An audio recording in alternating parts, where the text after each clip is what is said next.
କ'ଣ ହେଲା ଘଟଣା? ଥରେ କ'ଣ ହେଇଛି, ନାଗ ଢାମଣା ଦୁଇ ସାଙ୍ଗ ଥିଲେ। ନାଗ ରହୁଥିଲା ବିଲ ଉପରେ, ଢାମଣା ରହୁଥିଲା ବିଲ ଭିତରେ। ନାଗ ବିଲ କାର ଗୋଟେ ବିଳା ଭିତରେ ରହୁଥିଲା, ଢାମଣା କ'ଣ ରହୁଥିଲା ବିଲ ଭିତରେ ରହୁଥିଲା, କାଦୁଅ ଭିତରେ।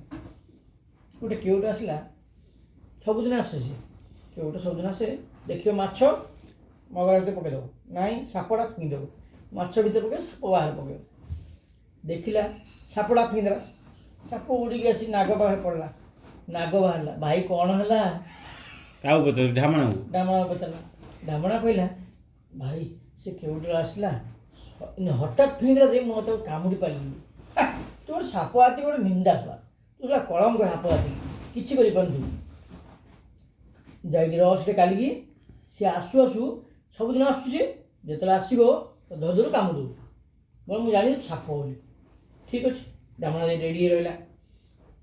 ଯେମିତି ଆସିଲା କହିବ ତ କେଉଟ, ସେ ନା ଆସିଲା, ଦେଖିଲେ ସାପଟା ଫିଙ୍ଗିଦେଲା, ତା ହାତ ବହୁତ ଫାଷ୍ଟ, ସେ ଫିଙ୍ଗି ଦେଇଛି। ଢାମଣା ଉଡ଼ିକି ଏଇଠି ବିଲ ମୁହଁରେ ପଡ଼ିଲା। ପଡ଼ିଲା ପରେ ବାହାରିଲା ସାପ, ନାଗ ବାହାରିଲା। ନାଗ ବାହାରିଲା।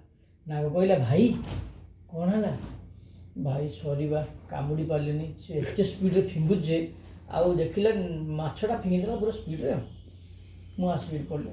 ହେ ତୁ ଏଇଠି ରହ, ମୁଁ ଯାଇ ସେଠି ରହୁଛି, ମୁଁ ଯାଇ ସେଠି ରହୁଛି, କାଲି ସେ ଆସୁ, ନାଗର ସ୍ପିଡ଼ ଦେଖିବ ସିଏ ହେଲା। ଏ ଗଲା, ଏ ରହିଲା।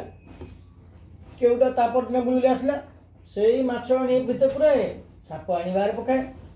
ଯେମିତି ଆସିକି ସାପକୁ ଧରିଦେଇଛି, ସାପଟା ଫିଙ୍ଗିଦେଲା, ନାଗ ଉଡ଼ିକି ଆସି ଏଠି ପଡ଼ିଲା। ଢାମଣା ବାହାରିଲା, ଭାଇ କ'ଣ ହେଲା? ଆକ୍ଚୁଆଲି ତୋ ଦୋଷ ନାହିଁ, ମୋର ଦୋଷ ନାହିଁ, ସବୁ ସେ ଗାତ ଦୋଷ।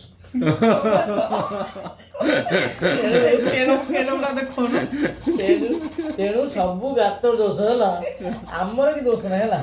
ଆମେ ଭୁଲ କରିନେ କିଛି। ଆଉ ଆମେ ମାରିଆ ଷ୍ଟ୍ରାଇକର ମାନେ ଗାତରେ ପଶିବା ଦରକାର।